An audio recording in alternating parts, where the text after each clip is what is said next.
Assalamualaikum warahmatullahi wabarakatuh.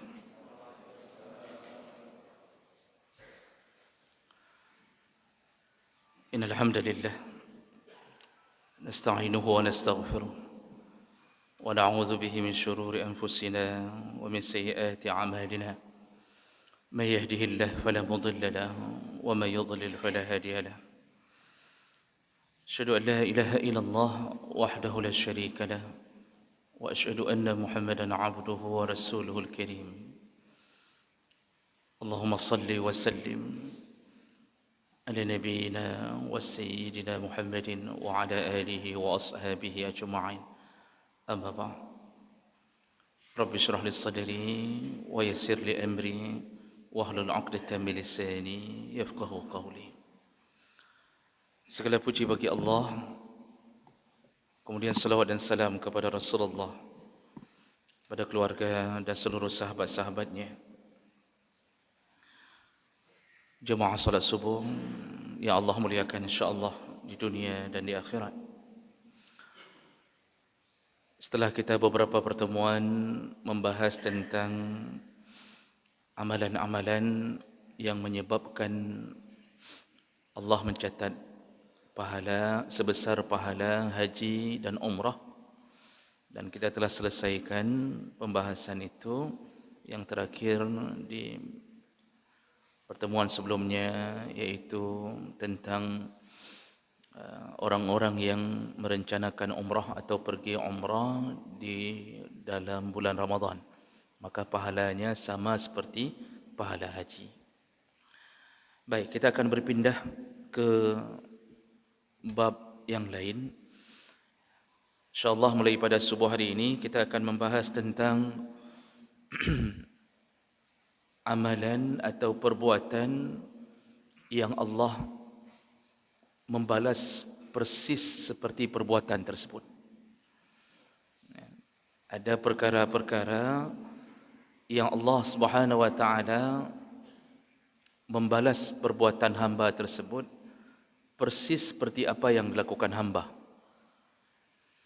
Dan ini kita menyandarkan pembahasan ini kepada ayat-ayat Allah dan hadis-hadis Nabi sallallahu alaihi wasallam. Yang pertama untuk subuh hari ini yaitu barang siapa yang memaafkan saudaranya, maka Allah akan memaafkannya. Setiap hamba yang memaafkan apa yang telah dilakukan oleh saudaranya kepadanya, maka Allah pun akan memberi balasan yang sama, yaitu memaafkan orang yang memaafkan ini. Tentunya dari dosa-dosa yang telah dia lakukan. Jadi Allah beri sesuatu yang persis sama. Jemaah melakukan Allah, kita dalam kehidupan yang kita jalani ini, kita tidak bisa lepas daripada kekacauan yang terjadi. Jangankan tinggal dengan orang yang tidak kita cintai, tinggal dengan orang yang kita cintai saja pun kadang-kadang kita tersakiti. Tinggal dengan orang yang kita rindu-rindukan, tinggal dengan orang yang kita nikahi, itu pun kadang-kadang masih menimbulkan pertikaian, menimbulkan rasa luka. Apalagi tinggal dengan orang yang tidak kita kenal dalam majmuknya masyarakat. Maka tentunya suatu hal yang lumrah, kita akan disakiti atau kita akan menyakiti. Ada orang yang akan berbuat zalim kepada kita, atau kita lebih dahulu menzalimi orang, baik disengaja maupun tidak disengaja. Nah, dalam urusan balas-membalas, ada 3 tipe cara membalas. Tipe pertama, di saat kita disakiti atau dizalimi, maka kita membalas kezaliman itu dengan yang lebih dahsyat. Kita membalas kezaliman itu dengan yang lebih hebat. Kita lebih zalim daripada orang yang menzalimi kita lebih dahulu.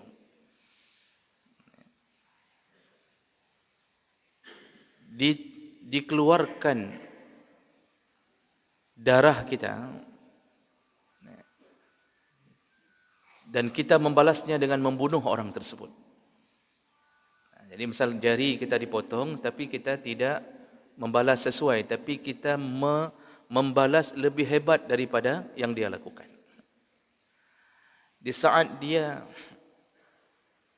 mencuri harta kita, maka yang kita lakukan pada orang itu adalah bukan hanya mencuri hartanya, tapi kita akan membunuh pencuri itu. Jadi kita dizalimi, tapi kita melakukan balasan lebih hebat daripada yang dia lakukan. Artinya dia zalim, kita pun lebih zalim. Itu tipe pertama cara membalas. Dalam dunia politik ini kadang-kadang dipraktekkan. Ketika disakiti, kemudian dibalas dengan balasan yang lebih hebat. Ada tipe kedua cara membalas, iaitu dengan hal yang sama. Artinya, dipotong jari kita, kita potong jarinya. Dihina kita, kita menghinanya. Dicuri barang kita, kita mencuri barangnya.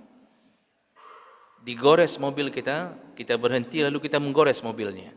Ini tipe kedua cara membalas. Tapi kita tidak berlebihan, hanya sesuai dengan apa yang dia lakukan.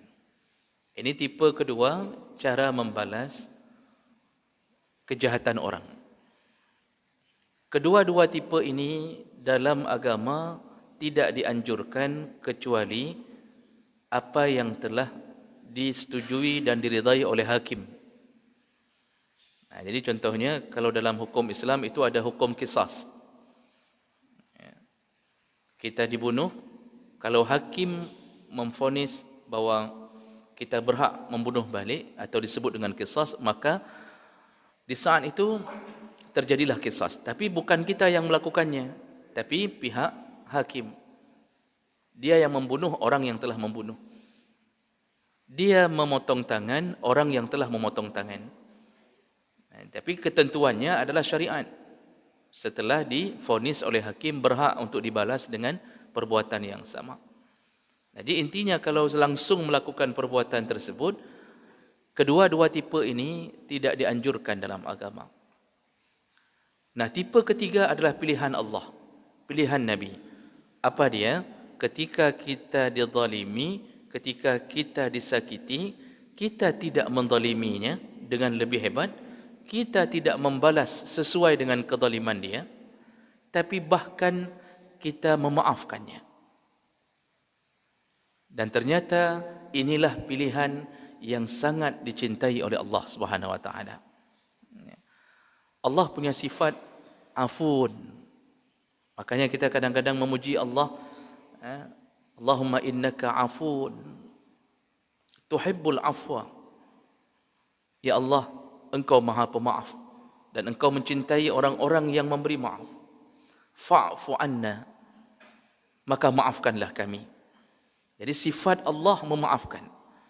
Cuba lihat bagaimana Allah membalas perlakuan hamba yang telah berpuluh tahun menghinanya. Cuba lihat bagaimana Allah membalas kehidupan orang kafir yang tidak pernah percaya dengan ketuhanannya. Allah tumbuhkan semua pepohonan di tanah kafir. Allah tumbuhkan kacang-kacangan di Israel. Allah berikan harta berlimpah di tanah-tanah orang-orang yang tidak pernah percaya bahawa dia Allah. Allah pelihara mereka. Allah sehatkan mereka. Bahkan Allah beri otak mereka lebih encer daripada otak kita. Kita asal dengar nama Amerika, terbayang pintar, ganteng, kesempurnaan dunia. Padahal mereka kelompok orang-orang yang paling membenci Allah Subhanahu wa taala. Bukankah orang Perancis hari ini paling getol untuk merendahkan Islam? Pernahkah Allah hancurkan negara Perancis itu? Belum. Dan tidak. Allah pelihara. Kehidupan masih berlanjut. Ini sifat Allah. Bahkan Allah menunggu mereka sebelum sakaratul maut datang. Allah menunggu semoga hamba yang telah menghinanya ini bisa kembali kepadanya di detik-detik terakhir sebelum sakarat. Jemaah melaka Allah, begitulah Allah memaafkan hamba. Maka pilihan yang terbaik yang dicintai Allah adalah ketika kita disakiti, dizalimi, maka memaafkan itu menyebabkan turunnya salah satu janji Allah, iaitu Allah akan maafkan kita. Nah, jadi kita ini seperti diberi order oleh Allah. Kalau engkau disakiti, kalau engkau dizalimi, pilihannya engkau mau memutuskan dengan hukum syariat engkau bisa balas, tapi di dalam hatimu engkau belum memaafkannya, atau engkau betul-betul memaafkannya. Kalau engkau betul memaafkannya, maka aku akan maafkan engkau. Begitulah kira-kira kiasan bahasa Allah. Kita ini dengan Allah tidak mungkin lepas daripada dosa. Kita baik dari satu sisi, belum tentu baik di sisi yang lain. Kita berjamaah subuh, zuhur, asar. Pulang subuh, pulang jamaah asar. Apakah kita sudah yakin kita berbuat baik kepada Allah? Belum tentu. Yang buat baik kepada Allah waktu berjamaah. Pulang, kemudian mulai melakukan maksiat. Artinya, kita tidak lepas daripada menyakiti Allah. Tidak ada yang bisa sempurna. Allah tawarkan, mau ku maafkan segala dosamu, mau ku maafkan segala kekuranganmu, maka syaratnya maafkanlah orang lain. Itu tawaran Allah. Jadi kita ini diminta oleh Allah pilih. Mau meneruskan dendammu, mau meneruskan rasa sakitmu, silahkan, engkau berhak. Artinya kita kalau disakiti berhak menunggu-nunggu balasan. Hutang kita tidak dibayar. Hutang tidak dibayar. Pilihan dua. Maafkan atau kita menunggu balasan di akhirat. Kalau menunggu balasan di akhirat, maka Allah pun janji, semua yang terzalimi Allah bereskan. Bagaimana cara Allah bereskan?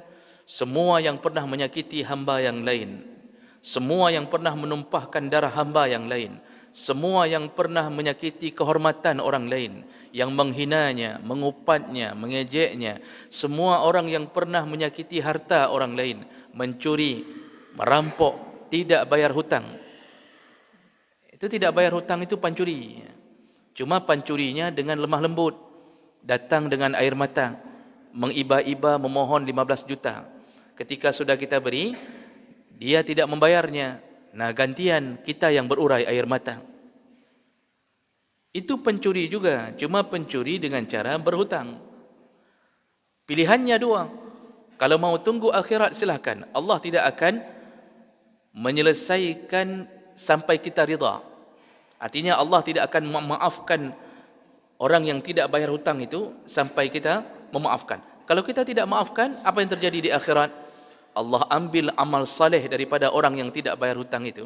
Jadi orang yang tidak bayar hutang itu sudah haji, umrah, kemudian salat berjamaah, lalu kemudian sedekah, bayar zakat.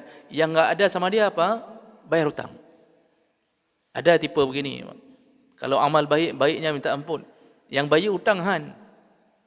Maka nanti yang terjadi, Allah akan ambil kebaikan orang ini, amal-amalnya diberikan kepada orang yang dia tidak bayarkan hutang, sejumlah hutangnya. Jadi kita tidak dapat lagi dinar dirham, tapi kita dapat amal saleh dari dia. Itu pasti. Sejumlah hutang, semakin sakit perasaan, berpuluh juta tidak dibayarkan, sabarlah, tidak akan hilang puluhan juta itu.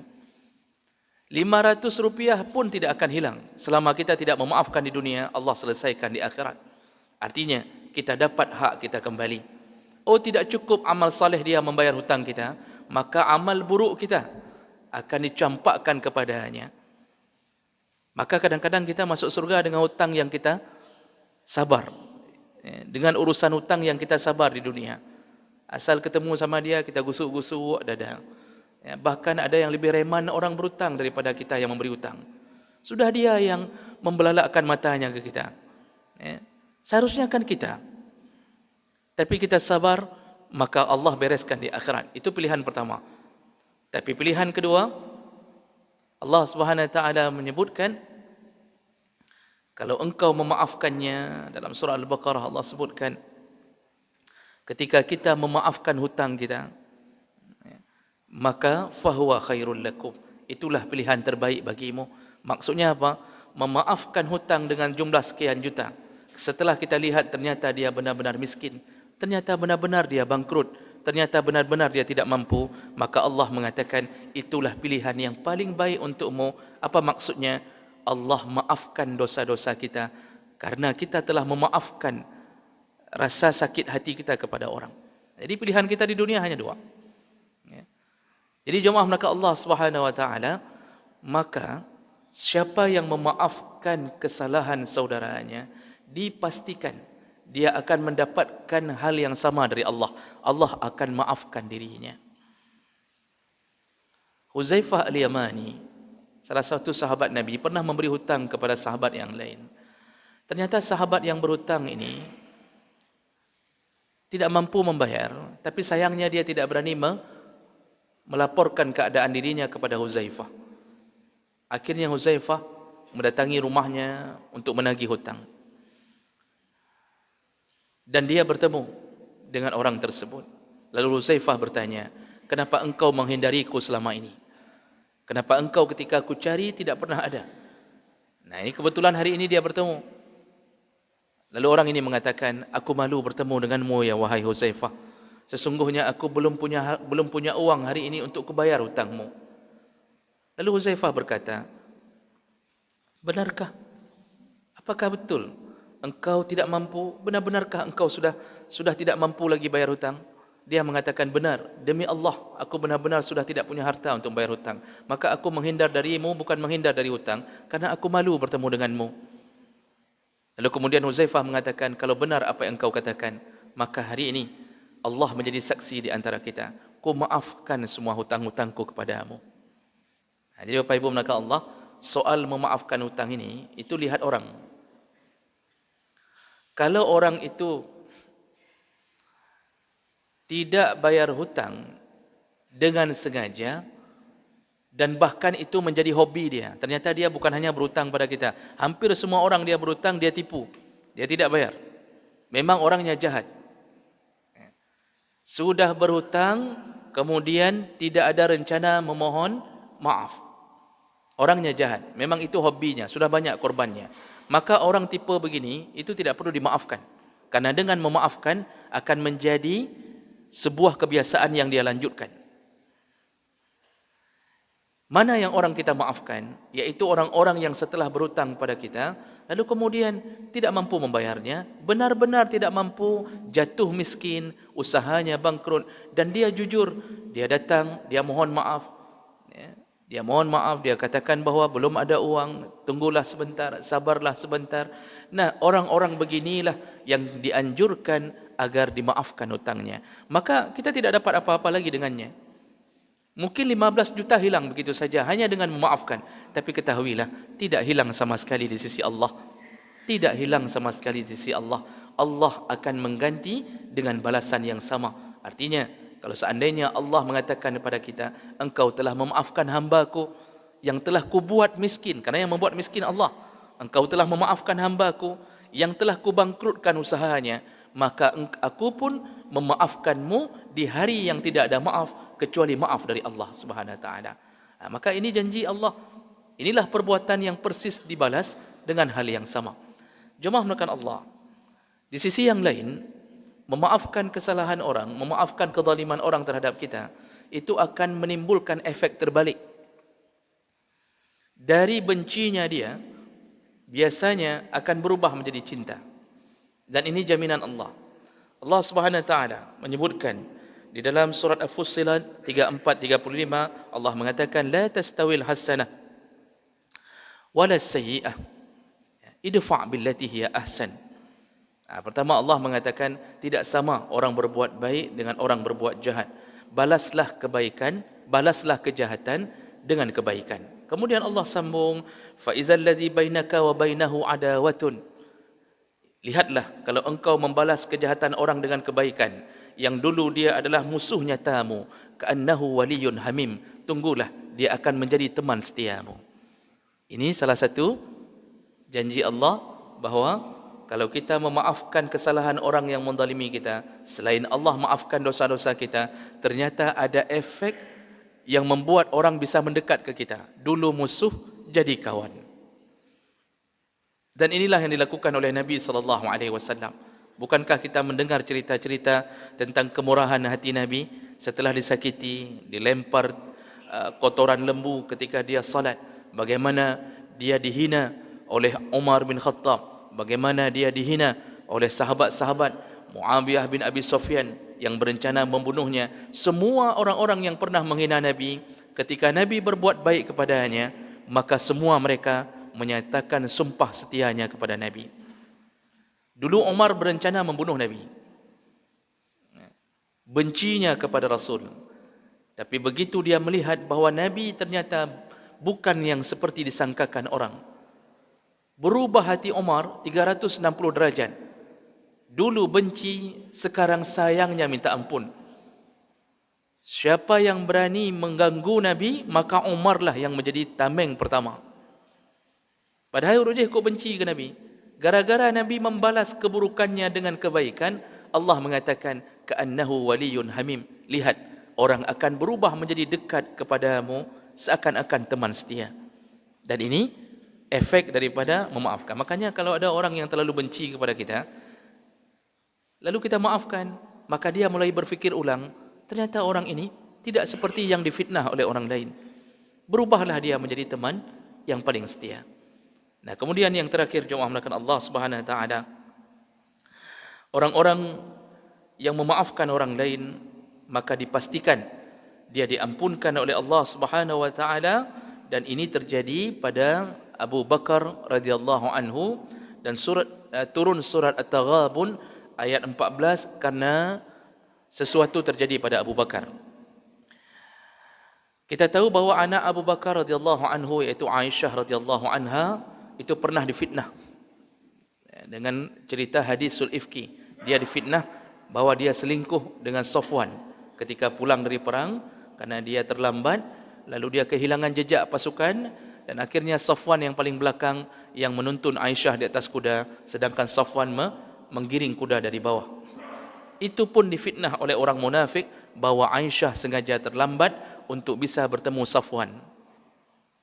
Dituduh selingkuh, menyebar berita, Nabi diam menunggu wahyu Allah. Abu Bakar marah kepada anaknya karena anaknya dianggap sebagai orang yang telah mengkhianati Nabi. Sampai dia tidak mau bicara dengan Aisyah sampai turun wahyu dari Allah kepada Nabi sallallahu alaihi wasallam. Nah, salah satu yang menyebarkan berita viral ini, sebarkan, yaitu orang yang diasuh oleh Abu Bakar, yaitu anak saudaranya sendiri yang bernama Mistah binti Usasah. Dia yang menyebarkan ke mana-mana Aisyah selingkuh, Aisyah sudah selingkuh. Padahal dia ditanggung nafkahnya oleh Abu Bakar. Ketika Abu Bakar tahu bahawa salah satu yang menyebarkan berita tentang anaknya, yaitu berita bohong ini, adalah Mistah yang dia tanggung nafkahnya selama ini, dia berjanji, dia mengatakan, demi Allah, aku tidak akan lagi memberi nafkah kepada Mistah. Turunlah surat At-Taghabun, yang inti surat ini yaitu Allah mengatakan tidak layaklah seseorang yang telah menanggung kebutuhan orang miskin lalu dia membatalkan tanggungan itu. Hendaknya dia memaafkan, waliya'fu waliyasfahu, maafkanlah, berlapang dadalah. Ala tuhibbuna ay yaghfirallahu lakum, tidakkah engkau ingin diampunkan Allah gara-gara engkau memaafkan orang? Ternyata Allah langsung menyambut kejadian Abu Bakar. Wahai Abu Bakar, tidakkah engkau ingin diampunkan Allah, dimasukkan ke surganya? Caranya, ampunkanlah orang-orang yang telah berbuat salah kepadamu. Makanya Bapak Ibu menakat Allah, inilah amal kita. Walaupun berat terasa, tapi sekali-sekali kalau lagi aman, duduk, sore-sore, berfikirlah kepada orang-orang yang telah menzalimi kita, lalu ucapkanlah, telah kumaafkan. Hati mungkin akan mengatakan, belum, tapi paksalah, kalau aku maafkan. Jadi mudah-mudahan Allah memaafkan amal kesalahan kita ketika kita memaafkan kesalahan orang lain. Dan mudah-mudahan ini bermanfaat. Kita tutup dengan kafarah majlis. Subhanakallahumma wa bihamdik, asyhadu an la ilaha illa anta, astaghfiruka wa atubu ilaih. Wassalamualaikum warahmatullahi wabarakatuh.